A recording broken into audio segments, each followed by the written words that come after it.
नमस्कार, मैं हूं संदीप ग्रोवर। आप देख रहे हैं मनी 9 और हमारे खास शो कंपनी नामा में आपका बहुत बहुत स्वागत है। कंपनी नामा एक वीकली शो है जिसमें हम आपको कॉर्पोरेट और स्टार्टअप जगत से जुड़ी पूरे हफ्ते की बड़ी खबरों के साथ साथ विवादों से जुड़ी खबरों से भी अपडेट करवाते हैं। तो चलिए कॉर्पोरेट से जुड़ी बड़ी खबरों के साथ आज के एपिसोड की शुरुआत करते हैं। पहली खबर की ओर बढ़ते हैं। देश की सबसे मूल्यवान कंपनी रिलायंस इंडस्ट्रीज यानी आरआईएल ने 21 अक्टूबर की शाम को जारी वित्त वर्ष 2023 की दूसरी तिमाही के नतीजों के साथ साथ एक और बड़ी घोषणा भी की है। दूसरी तिमाही में आरआईएल का कंसोलिडेटेड मुनाफा तिमाही दर तिमाही 24% घटकर 13,656 करोड़ रुपए पर रहा है। पर इसके साथ साथ कंपनी ने अपने फाइनेंशियल सर्विसेज कारोबार के डीमर्जर और उसको अलग से लिस्ट करवाने का भी ऐलान किया है। आरआईएल के शेयरधारकों को हर एक शेयर के बदले में जियो फाइनेंशियल सर्विसेज लिमिटेड यानी जेएफएसएल का एक शेयर जारी होगा। ब्रोकरेज हाउस एमके के मुताबिक आरआईएल ने अपनी सब्सिडरी कंपनियों के मोनेटाइजेशन यानी मुद्रीकरण की शुरुआत कर दी है, जो कि एक पॉजिटिव ट्रिगर है। इसके अलावा कंपनी की रिटेल सब्सिडरी रिलायंस रिटेल की रोवन ब्रांड के जरिए किफायती खिलौनों के कारोबार के विस्तार की भी योजना है। रोवन ब्रांड के जरिए कंपनी अपना टॉय डिस्ट्रीब्यूशन कर ही रही थी, पर पिछली तिमाही में कंपनी ने गुरुग्राम में 1400 स्क्वायर फीट का एक एक्सक्लूसिव ब्रांड आउटलेट यानी ईबीओ खोला है। 24 अक्टूबर को आरआईएल का शेयर करीब आधा फीसदी की मजबूती के साथ बंद हुआ था। दूसरी खबर, लंबे समय से खराब खबरों और बुरे दौर से गुजर रही नो फ्रिल एयरलाइंस स्पाइसजेट के लिए दिवाली से ठीक पहले एक अच्छी खबर आई है। दरअसल एविएशन रेगुलेटर डीजीसीए ने अगले महीने यानी 1 नवंबर से स्पाइसजेट को दोबारा 100% क्षमता पर ऑपरेट करने की मंजूरी दे दी है। 27 जुलाई को डीजीसीए ने कंपनी को 50% क्षमता पर ऑपरेट करने का आदेश जारी किया था, जिसे 2 बार आगे बढ़ाया गया था, पहले 21 सितंबर तक और बाद में 29 अक्टूबर तक। 1 मई से 6 जुलाई के बीच एयर सेफ्टी से जुड़े कई इंसिडेंट्स के चलते डीजीसीए ने इस एयरलाइन के ऑडिट और सेफ्टी चेक्स का ऑर्डर जारी किया था। डीजीसीए के मुताबिक स्पाइसजेट ने सारे दिशा निर्देशों का पालन किया है, जिस वजह से एयरलाइन को बिना किसी रोक के पूरी क्षमता पर ऑपरेट करने की मंजूरी अब दे दी गई है। डीजीसीए ने एयरलाइन के हर हफ्ते 3193 डिपार्चर्स के साथ 30 अक्टूबर से 25 मार्च तक के विंटर शेड्यूल को भी मंजूरी दे दी है। 24 अक्टूबर को स्पाइसजेट का शेयर एकदम सपाट बंद हुआ था। तीसरी खबर का रुख कर लेते हैं। आईडीबीआई बैंक के निजीकरण के लिए बोली लगाने वाले निवेशकों को लुभाने के लिए एलआईसी और सरकार ने बड़ी घोषणा की है। एक अधिकारी के मुताबिक आईडीबीआई बैंक के निजीकरण के बाद एलआईसी और सरकार का बैंक में हिस्सा घटकर 34% रह जाएगा, पर इन दोनों की मिलकर नए निवेशक या नए प्रमोटर के किसी भी प्रस्ताव को खारिज करने की मंशा नहीं होगी। यानी कि एलआईसी और सरकार की बैंक के नए प्रमोटर को खुली छूट देने की योजना है, जिससे उनके सारी चिंताएं दूर हो जाएं। अक्टूबर की शुरुआत में एलआईसी और सरकार ने आईडीबीआई बैंक में अपना करीब 61% हिस्सा बेचने के लिए बोलियां मंगवाई थी, जिसकी जानकारी हमने आपको एपिसोड नंबर 43 में दी थी। मौजूदा भाव पर आईडीबीआई बैंक में करीब 61% हिस्सा बेचकर सरकार और एलआईसी को करीब 29,000 करोड़ रुपए की रकम मिलेगी। 24 अक्टूबर को आईडीबीआई बैंक का शेयर करीब आधा फीसदी की बढ़त के साथ बंद हुआ था। चौथी खबर, सज्जन जिंदल के नेतृत्व वाले जेएसडब्ल्यू ग्रुप ने लोन देने के कारोबार में कदम रखने की घोषणा की है। जेएसडब्ल्यू ग्रुप ने कैप्टिव यानी खुद की एनबीएफसी कंपनी में 400 करोड़ रुपए के निवेश के जरिए यह कदम रखा है। जेएसडब्ल्यू वन फाइनेंस लिमिटेड नाम की यह एनबीएफसी कंपनी ग्रुप की financial services company JSW one platforms यानी जेएसडब्ल्यू ओपी की सब्सिडरी कंपनी के तौर पर काम करेगी। हालांकि इस एनबीएफसी कंपनी का गठन हो चुका है, पर वित्त वर्ष 2023 की आखिरी तिमाही में आरबीआई के पास लाइसेंस लेने के लिए अर्जी दी जाएगी। जेएसडब्ल्यू ग्रुप को अर्जी देने के 7 से 9 महीने के अंदर आरबीआई से लाइसेंस मिलने की उम्मीद है। 24 अक्टूबर को जेएसडब्ल्यू होल्डिंग्स का शेयर मामूली गिरावट के साथ बंद हुआ था। पांचवी खबर, एफएमसीजी कंपनी डाबर इंडिया ने 587 करोड़ रुपए में बादशाह मसाला की 51% हिस्सेदारी खरीदी है। डाबर के मुताबिक यह अधिग्रहण नई कैटेगरीज में विस्तार और अगले 3 साल में फूड कारोबार को बढ़ाकर 500 करोड़ रुपए करने की स्ट्रेटेजिक मंशा के तहत किया गया है। इस डील के जरिए डाबर की भारत के 25,000 करोड़ रुपए से ज्यादा के ब्रांडेड मसालों और सीजनिंग मार्केट में एंट्री होगी। ये सौदा मौजूदा वित्त वर्ष में ही पूरा होने का अनुमान है। डील की शर्तों के मुताबिक बादशाह मसाला की बाकी बची 49% हिस्सेदारी 5 साल के बाद खरीदी जाएगी। इससे पहले जुलाई 2022 में इमामी ग्रुप की कंपनी इमामी एग्रोटेक ने भी ब्रांडेड मसालों के मार्केट में एंट्री ली थी। 27 अक्टूबर को डाबर का शेयर 3.5% की मजबूती के साथ बंद हुआ था। अगली खबर, निजी क्षेत्र के बैंक धनलक्ष्मी बैंक को इस हफ्ते केरला हाईकोर्ट से एक बड़ी राहत मिली है। दरअसल केरला हाईकोर्ट ने कुछ व्यक्तियों की ओर से बैंक के बोर्ड में शामिल किए जाने की याचिका को खारिज कर बैंक के हक में फैसला सुनाया है। कोर्ट के फैसले के बाद बैंक अपनी एनुअल जनरल मीटिंग यानी एजीएम के साथ साथ बोर्ड में नए मेंबर्स की नियुक्ति भी कर पाएगा।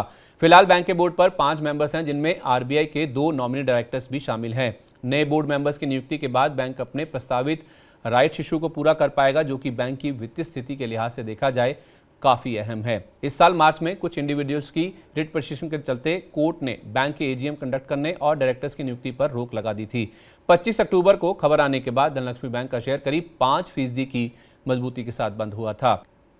अगली खबर, देश की सबसे बड़ी सीमेंट उत्पादक कंपनी अल्ट्राटेक सीमेंट ने वित्त वर्ष 2026 तक अपनी घरेलू क्षमता को करीब 116 एमटीपीए से 1/3 बढ़ाकर 153 एमटीपीए करने का लक्ष्य निर्धारित किया है। गौरतलब है कि यह फैसला तब आया है जब सेक्टर की बाकी कंपनियां अपनी क्षमता बढ़ाने के लिए अधिग्रहण का रास्ता अपना रही हैं। हाल में जेएसडब्ल्यू सीमेंट ने अपनी क्षमता 17 एमटीपीए से 25 एमटीए करने के लिए इंडिया सीमेंट्स की लाइमस्टोन माइन को 477 करोड़ रुपए में खरीदा था। साथ ही अडानी समूह ने भी अपनी क्षमता को 70 एमटीपीए से 2 गुना बढ़ाकर 140 मिलियन टन प्रति पर एनम करने की घोषणा की थी। दूसरी तिमाही के नतीजों के बाद अल्ट्राटेक के प्रबंधन ने कहा कि इस योजना के तहत वित्त वर्ष 2023 की चौथी तिमाही तक कंपनी की क्षमता बढ़कर करीब 131 एमटीपीए हो जाएगी।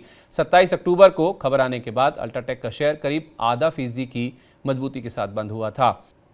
आठवीं खबर, जी एंटरटेनमेंट और कलवर मैक्स एंटरटेनमेंट, जिसे हम पहले सोनी पिक्चर्स नेटवर्क्स इंडिया के नाम से जानते थे, इन दोनों कंपनियों ने सीसीआई की एंटी कंपटीशन से जुड़ी चिंताओं को दूर करने या मर्जर के लिए मंजूरी पाने के लिए 3 हिंदी चैनल्स को बेचने पर सहमति जताई है। इन तीनों हिंदी चैनलों में बिग मैजिक, जी एक्शन और जी क्लासिक शामिल है। 3 हफ्ते पहले सीसीआई ने इस मर्जर को सशर्त मंजूरी दी थी, जिसकी जानकारी हमने आपको एपिसोड नंबर 42 में दी थी। सीसीआई के ऑर्डर के मुताबिक इन तीनों हिंदी चैनलों को निर्धारित समय के अंदर बेचा जाना है, पर इस ऑर्डर में कोई तय समय सीमा नहीं बताई गई है। 27 अक्टूबर को जी एंटरटेनमेंट का शेयर करीब 1.5% की मजबूती के साथ बंद हुआ था। तो ये थी इस हफ्ते की कॉर्पोरेट जगत से जुड़ी बड़ी सुर्खियां। लेकिन अब रुक करते हैं कॉर्पोरेट जगत की ऐसी खबरों का जिनमें कोई ना कोई विवाद जुड़ा हुआ है। ये खबरें इसलिए इंपॉर्टेंट है क्योंकि इन खबरों का शेयरों की कीमतों से सीधा वास्ता है, जिससे आपका फायदा और नुकसान जुड़े हुए हैं। आइए ऐसी खबरों पर ही नजर डालते हैं और सबसे पहले रुक कर लेते हैं ऑन द रडार में पहली खबर का। मार्केट रेगुलेटर सेबी ने बॉम्बे डाइंग और वाडिया समेत कुल 10 एंटिटीज पर 2 साल के लिए सिक्योरिटी मार्केट में काम करने से रोक लगा दी है। सेबी ने कुल 8 इंडिविजुअल्स और 2 कंपनियों पर कुल 15.75 करोड़ रुपए का जुर्माना भी लगाया है, जिसे अगले 45 दिन में भरने का आदेश जारी किया गया है। बॉम्बे डाइंग पर 2.25 करोड़ रुपए, नुस्ली वाडिया पर 4 करोड़ रुपए और इनके 2 बेटों जहांगीर और नेस वाडिया पर 5 और 2 करोड़ रुपए का जुर्माना लगाया गया है। शुक्रवार शाम सेबी की ओर से जारी ऑर्डर के मुताबिक बॉम्बे डाइंग ने कथित तौर पर अपनी एक सहयोगी रियल एस्टेट इकाई सकाल सर्विसेज के साथ संदिग्ध तरीके से रियल एस्टेट से जुड़े लेन देन किए हैं। साथ ही बॉम्बे डाइंग की आय और मुनाफे को बढ़ा चढ़ाकर बताया गया है। 24 अक्टूबर को बॉम्बे डाइंग का शेयर 12% से ज्यादा की गिरावट के साथ बंद हुआ था। दूसरी खबर, कर्ज से जूझ रही फ्यूचर रिटेल के लिए खराब खबरों का दौर खत्म नहीं हो रहा है। फ्यूचर रिटेल की दिवालिया प्रक्रिया में बोलियां जमा करने की डेडलाइन को लगभग 2 हफ्ते बढ़ाकर 3 नवंबर तक कर दिया गया है। इससे पहले बोली लगाने की प्रक्रिया 20 अक्टूबर तक पूरी होनी थी। नई डेडलाइन के मुताबिक फ्यूचर रिटेल के लिए बोली लगाने वालों की पूरी लिस्ट 20 नवंबर को जारी होगी और रेजोल्यूशन प्लान जमा करने की आखिरी तारीख 15 दिसंबर तय की गई है। कंपनी के रेजोल्यूशन प्रोफेशनल यानी आरपी को फाइनेंशियल क्रेडिटर से 21,433 करोड़ रुपए के आसपास, ऑपरेशनल क्रेडिटर से 2,464 करोड़ रुपए, कर्मचारियों से करीब 55 करोड़ रुपए और ईएसआईसी, वैट, जीएसटी विभाग से करीब 58 करोड़ रुपए के आसपास का दावा मिला है। 24 अक्टूबर को फ्यूचर रिटेल का शेयर 5% के निचले सर्किट पर और 52 हफ्ते के निचले स्तर पर जाके बंद हुआ था। तीसरी खबर, 130 साल पुराने किर्लोस्कर ग्रुप के मौजूदा 3 भाइयों में 2016 के फैमिली सेटलमेंट के बाद से जारी लड़ाई ने अब एक नया रूप ले लिया है। 15 अक्टूबर को किर्लोस्कर न्यूमैटिक और किर्लोस्कर ऑयल इंजन्स को हेड करने वाले 2 भाइयों राहुल और अतुल किर्लोस्कर ने अपने तीसरे भाई संजय किर्लोस्कर की कंपनी किर्लोस्कर ब्रदर्स पर 2016 से चल रहे विवाद के बाद से प्रोफेशनल लीगल एक्सपेंसेस और कंसल्टेंसी चार्जेस की और 274 करोड़ रुपए की पेमेंट के तर्क को उचित साबित करने की मांग की थी। इसके बाद किर्लोस्कर ब्रदर्स में करीब 24% हिस्से वाली किर्लोस्कर इंडस्ट्रीज के बोर्ड की 21 अक्टूबर को एक बैठक हुई थी, जिसमें किर्लोस्कर ब्रदर्स से शेयरधारकों की ईजीएम बुलाने की गुजारिश का प्रस्ताव मंजूर किया गया है। साथ ही किर्लोस्कर इंडस्ट्रीज के बोर्ड ने किसी बाहरी एजेंसी से किर्लोस्कर ब्रदर्स के फोरेंसिक ऑडिट की मांग भी की है। 24 अक्टूबर को किर्लोस्कर ब्रदर्स का शेयर 6% से ज्यादा की मजबूती के साथ बंद हुआ था। चौथी खबर, सरकार अब डायरेक्ट टू होम यानी डीटीएच टीवी सर्विसेज कंपनियों का स्पेशल ऑडिट करवाएगी। ये ऑडिट भारत के महालेखा परीक्षक यानी सीएजी से करवाया जाएगा। सरकार को आशंका है कि कंपनियां रेवेन्यू कैलकुलेशन में गड़बड़ी कर रही हैं। इससे सरकार को नुकसान हो रहा है क्योंकि सभी डीटीएच कंपनियों को अपने एनुअल ग्रॉस रेवेन्यू का 8% लाइसेंस फीस के रूप में देना होता है। सरकार को लग रहा है कि कंपनियां जानबूझकर अपने रेवेन्यू को कम बता रही हैं, जिससे उन्हें लाइसेंस फीस ज्यादा ना देनी पड़े। सरकार अभी सभी 6 डीटीएच कंपनियों का स्पेशल ऑडिट करवाएगी। इन 6 कंपनियों को 2003 में लाइसेंस मिला था। अगर ऑडिट में गड़बड़ी पाई जाती है तो इन सभी कंपनियों पर बड़ी मार पड़ेगी। 27 अक्टूबर को डिश टीवी का शेयर सपाट, सन टीवी का शेयर करीब 1/4% और एयरटेल का शेयर 2% की मजबूती के साथ बंद हुआ था। अगली खबर, भारतीय प्रतिस्पर्धा आयोग यानी सीसीआई ने गूगल पर 936 करोड़ रुपए का जुर्माना लगाया है। प्ले स्टोर पॉलिसीज के संबंध में अपनी डोमिनेंट मार्केट पोजीशन का दुरुपयोग करने के लिए गूगल पर यह जुर्माना लगाया गया है। इसके अलावा एक सीज एंड डिजिस्ट ऑर्डर जारी कर सीसीआई ने गूगल को एक निर्धारित समय सीमा के अंदर अपने आचरण को संशोधित करने का निर्देश भी दिया है, जिसमें मोबाइल ऐप डेवलपर्स को अपने ऐप स्टोर पर थर्ड पार्टी पेमेंट सेवाओं का उपयोग करने की अनुमति देना भी शामिल है। गूगल को आवश्यक फाइनेंशियल डिटेल्स और सपोर्टिंग डॉक्यूमेंट्स प्रदान करने के लिए 30 दिन का समय दिया गया है। इस महीने यानी अक्टूबर में यह दूसरा मौका है जब सीसीआई की ओर से गूगल के खिलाफ ये कदम उठाया गया है। पिछले हफ्ते ही सीसीआई ने गूगल पर एंड्रॉयड मोबाइल उपकरणों से जुड़ी मल्टीपल कैटेगरीज में डोमिनेंट मार्केट पोजीशन का दुरुपयोग करने के लिए 1338 करोड़ रुपए का जुर्माना लगाया था। इससे एंड्रॉयड यूनिवर्स में बड़ा फेरबदल होने का अनुमान लगाया जा रहा है। अगली खबर, श्रेय ग्रुप के पूर्व प्रमोटर्स कनोरियास ने रजनीश शर्मा के फ्रॉड के खुलासे को खारिज कर दिया है।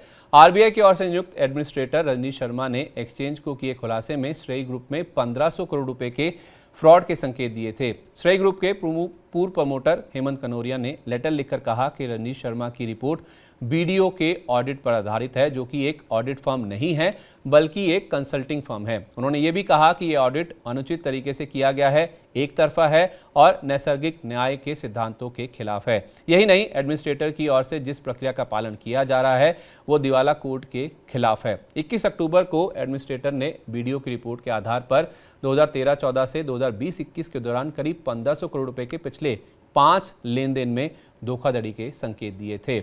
सातवीं खबर, national asset reconstruction company limited यानी NARCL, जिसे आप बैड बैंक के नाम से भी जानते हैं, ने हैदराबाद की thermal power company Meenakshi energy के लिए अपने ऑफर को रिवाइज कर दिया है। NARCL ने इस कंपनी के लिए अपने ऑफर को 11% बढ़ाकर 1003 करोड़ रुपए कर दिया है। NARCL ने इस कंपनी के लिए 900 करोड़ रुपए का ऑफर दिया था और 2 हफ्ते पहले इस कंपनी की रेजोल्यूशन प्रक्रिया लगभग फाइनल स्टेज पर थी, पर कंपनी के लेंडर्स यानी कर्जदाताओं की गुजारिश पर ऑफर को रिवाइज किया गया है। इस कंपनी को खरीदने की दौड़ में वेदांता, जिंदल पावर और प्रूडेंट ARC का कंसोर्शियम भी शामिल है। इस कंपनी के फाइनेंशियल क्रेडिटर्स ने कंपनी के खिलाफ 3944 करोड़ रुपए का दावा पेश किया है। चलिए, तो ये थी कॉर्पोरेट जगत से जुड़ी इस हफ्ते की तमाम बड़ी खबरें। आइए अब बात करते हैं स्टार्टअप स्पेस की स्टार्टअप अपडेट में। पहली खबर, अगले 4 साल में या वित्त वर्ष 2026 तक फाइनेंशियल टेक्नोलॉजी स्टार्टअप्स यानी फिनटेक्स के नेट वैल्यूएशन $100 अरब से 3.5 गुना बढ़कर $350 अरब होने का अनुमान है। बेन एंड कंपनी की इंडिया फिनटेक रिपोर्ट 2022 के मुताबिक इंडियन बिजनेसेस और ग्राहकों की ओर से बढ़ती लोन मांग से फिनटेक्स की ग्रोथ तेज रह सकती है। भारत में स्मार्टफोन अपनाने में उछाल से वित्त वर्ष 2026 तक के ये आंकड़ा 110 करोड़ यूनिट्स को पार कर जाएगा, जिससे मौजूदा 7% के मुकाबले घरेलू फाइनेंशियल सर्विसेज इंडस्ट्रीज में फिनटेक स्टार्टअप्स का हिस्सा बढ़कर 15% हो सकता है। इसी तरह बेन का अनुमान है कि भारत का फाइनेंशियल सर्विसेज मार्केट मौजूदा 1.3 लाख करोड़ डॉलर से वित्त वर्ष 2026 तक बढ़कर 2.3 लाख करोड़ डॉलर हो जाएगा। दूसरी खबर, वित्त वर्ष 2022 में यूनिकॉर्न एडटेक स्टार्टअप अनअकैडमी का घाटा 1537 करोड़ रुपए से लगभग 2 गुना बढ़कर 2848 करोड़ रुपए हो गया है। दरअसल वित्त वर्ष 2022 में अनअकैडमी का ईसॉप खर्च 481 करोड़ रुपए से 2.5 गुना बढ़कर 1235 करोड़ रुपए पर पहुंच गया है। ईसॉप पर खर्च स्टार्टअप के कुल खर्च का 1/3 हिस्सा है। इस तरह अनअकैडमी का कुल खर्च 2030 करोड़ रुपए से बढ़कर 3703 करोड़ रुपए पहुंच गया है। हालांकि वित्त वर्ष 2022 में स्टार्टअप की ऑपरेटिंग आय 398 करोड़ रुपए से 80% बढ़कर 719 करोड़ रुपए रही है और अन्य आय 2 गुना से ज्यादा बढ़कर 125 करोड़ रहने से कुल आय 464 करोड़ रुपए से बढ़कर 845 करोड़ रुपए पर पहुंच गई है। तीसरी खबर, दुनिया के सबसे बड़े एडटेक स्टार्टअप बायजूस ने केरल के तिरुवनंतपुरम में अपने ऑफिस को कथित तौर पर बंद कर दिया है। यही नहीं, ये स्टार्टअप अपने इस ऑफिस के कर्मचारियों को इस्तीफा देने के लिए भी जबरदस्ती कर रहा है। केरल सरकार के minister for general education and labour V Sivankutty ने ये जानकारी फेसबुक पर साझा की है।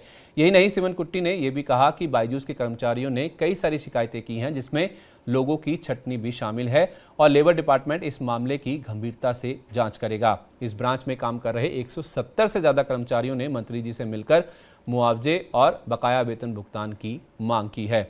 चौथी खबर, एक रिपोर्ट के मुताबिक सिकोया इंडिया की edtech startup K12 techno services में $5 करोड़ से ज्यादा का निवेश करने की योजना है। ये स्टार्टअप एजुकेशनल इंस्टीट्यूशंस को कई प्रकार की सेवाएं मुहैया कराता है और अपने खुद के चेन ऑफ स्कूल्स को भी मैनेज करता है। ऑर्किड्स द इंटरनेशनल स्कूल्स के नाम से दर्जन भर से ज्यादा लोकेशंस पर इस कंपनी के 90 से ज्यादा स्कूल्स हैं। ऑर्किड्स के पोर्टल के मुताबिक ये स्टार्टअप 75,000 से ज्यादा स्टूडेंट्स को सर्व कर चुका है। पांचवी खबर, सॉफ्टवेयर एज अ सर्विस यानी सास स्टार्टअप इम्पैक्ट एनालिटिक्स ने सीरीज बी फंडिंग राउंड में $1 करोड़ की रकम जुटाई है। ये रकम अर्गेंटम कैपिटल पार्टनर से जुटाई गई है, जिसने 1 साल पहले सीरीज ए फंडिंग राउंड में $1.1 करोड़ की फंडिंग का नेतृत्व भी किया था। इस रकम का इस्तेमाल कारोबार विस्तार, सेल्स और मार्केटिंग ऑपरेशंस को डेवलप करने के साथ साथ कंपनियों को बेटर प्राइसिंग सॉल्यूशन ऑफर करने पर किया जाएगा। वित्त वर्ष 2021 में स्टार्टअप ने 34 करोड़ रुपए की आय और 1.4 करोड़ रुपए का मुनाफा दर्ज किया था।